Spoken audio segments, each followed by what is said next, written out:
Assalamualaikum warahmatullahi wabarakatuh. Selamat pagi anak-anak. Semoga hari ini kita selalu diberi kesehatan ya. Tetap semangat. Jangan lupa kalau memulai aktivitas cuci tangan setiap hari maupun saat memulai dan mengakhirinya supaya kita terhindar dari COVID-19.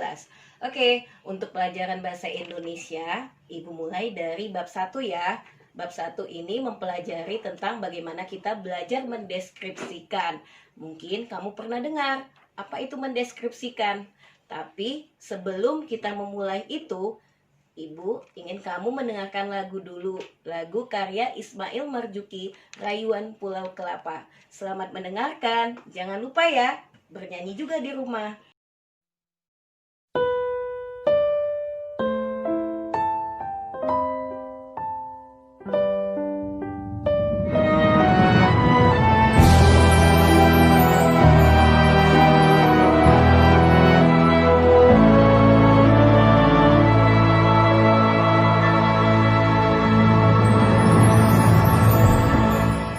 Tanah airku Indonesia,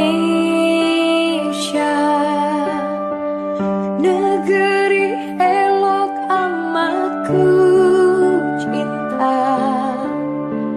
Tanah tumpah darahku yang mulia, yang ku puja sepanjang masa. Tanah airku aman dan makmur, Pulau Kelapa nan amat subur, pulau melati pujaan bangsa sejak dulu kala.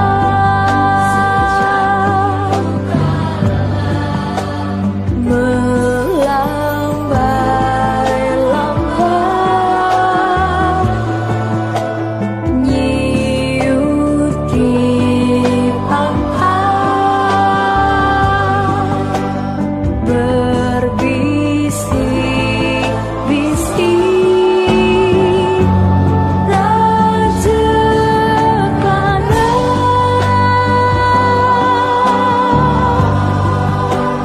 Memuja pulau nan indah emas, tanah airku Indonesia.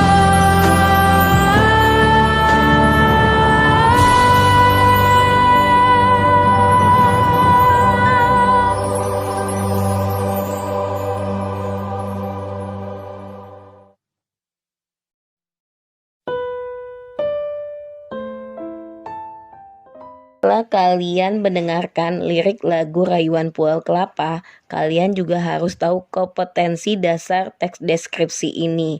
Ada dua. Yang pertama, kompetensi dasar pengetahuan 3.1, mengidentifikasi informasi dalam teks deskripsi tentang sebuah objek.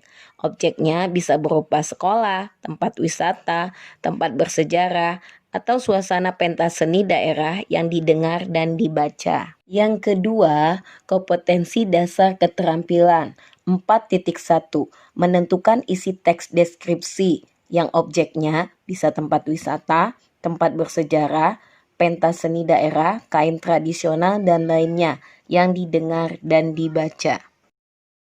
Oke, sekarang kita masuk pada materi.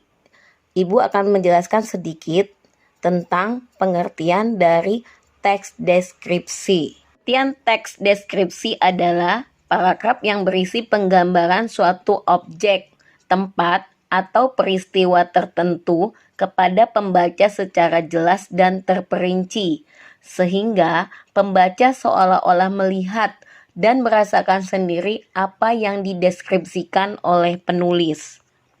Dari pengertian teks deskripsi tersebut, kamu di situ nanti harus menentukan dulu objek apa yang sudah kamu lihat atau kamu dapatkan bisa yang kamu dengar atau yang kamu baca.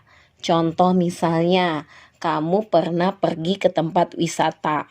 Contohnya sebuah pantai. Berarti objeknya adalah pantai. Itu. Tapi kan pantai itu masih secara umum. Tapi kalau kamu buat pantai Parangtritis, pantai Anyer, nah itu berarti masuk ke dalam objek yang bersifat khusus. Setelah kamu sudah mendapatkan objek yang sudah kamu tentukan, maka kamu juga bisa membuat tujuan teks deskripsi yang menggambarkan objek tersebut dengan cara merinci objek secara subjektif atau melukiskan kondisi objek dari sudut pandang penulis. Misalnya, menggambarkan keindahan pantai Parangtritis bisa dari segi fisik, suasana pantai, atau lainnya. Ciri-ciri umum teks deskripsi. 1. Berupa penggambaran makhluk hidup.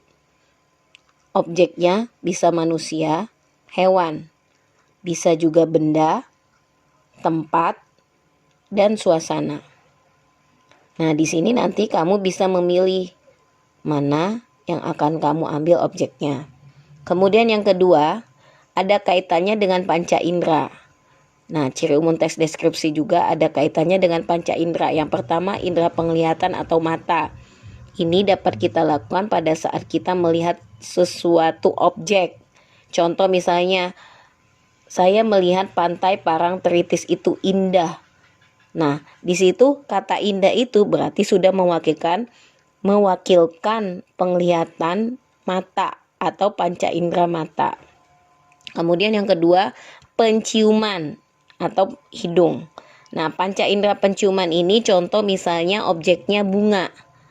Nah, otomatis di situ kalimatnya pasti ada kata bunga ini harum wanginya. Nah, dari kata harum berarti kita sudah menggunakan indera penciuman atau hidung. Kemudian indera pengecapan atau lidah. Nah, biasanya ini objeknya makanan. Nah, makanan itu supaya bisa kita kecap ya, lidah atau bisa kita rasakan, otomatis menggunakan indera pengecapan. Contohnya, makanan ini enak sekali, makanan ini manis sekali, makanan ini asin sekali. Otomatis itu menggunakan indera pengecapan. Kemudian peraba, kulit, indera kulit ya atau peraba. Contohnya misalnya kulitku terbakar karena aku jalan di siang hari. Nah, kata terbakar itu mungkin dia terkena sinar matahari. Nah, otomatis di situ menggunakan indera peraba. Kemudian panca indera pendengaran atau telinga. Nah, ini juga bisa digunakan ketika misalnya di situ ada kata-kata aku mendengar gemercik suara air yang sangat merdu. Nah, otomatis berarti di situ menggunakan indera pendengar karena ada kata gemercik. Kemudian yang ketiga bersifat fisik atau sifat manusia. Misalnya di sini menggambarkan seorang ibu. Jadi objeknya misalnya ibu. Nah, fisik ibu biasanya itu kan sudah tua. Kemudian bisa juga ubanan, kemudian keriput dan jalannya membungkuk. Nah, jadi di sini ciri umum teks deskripsi yang ketiga yang kita lihat di sini ada fisiknya atau sifat dari manusia. Kalau fisik itu tadi misalnya tua, keriput. Nah, kalau misalnya untuk sifat manusia misalnya pemarah, pemaaf dan lainnya.